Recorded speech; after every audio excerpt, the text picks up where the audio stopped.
పట్టుకోమా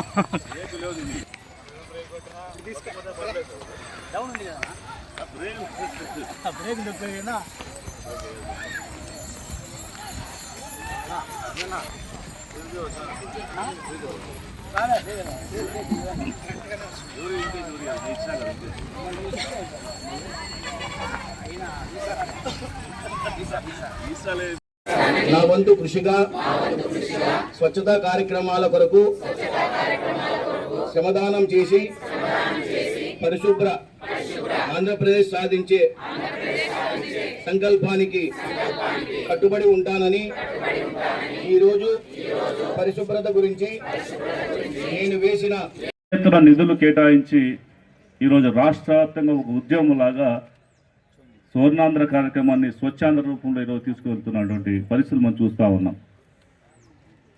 ఎక్కువగా మహిళలు వచ్చారు కాబట్టి మీ అందరికీ తెలుసు, మన పూర్వీకులు కూడా ప్రతి నిత్యం అంటే ప్రతిరోజు కూడా ఇంటి బయట కల్లాపు చల్లి పేడ నీళ్ళు చల్లి దుమ్ము లేకోకుండా మనందరూ కూడా పరిశుభ్రమైన వాతావరణంలో ఉండాలన్నటువంటి ఆలోచన తీసుకొచ్చారు గతంలోనే మనకి. కానీ ఇప్పుడే మనం ఎవరు రోడ్డు గురించి పట్టించుకోవడం లేదు. మన ఇంటి ముందు గురించి ఇంట్లో ఊడ్చడమే కష్టమైపోతూ ఉంది, ఇంట్లో క్లీన్ చేసుకోవడమే భారంగా అయిపోతుంది. ఎందుకంటే పొద్దులేసి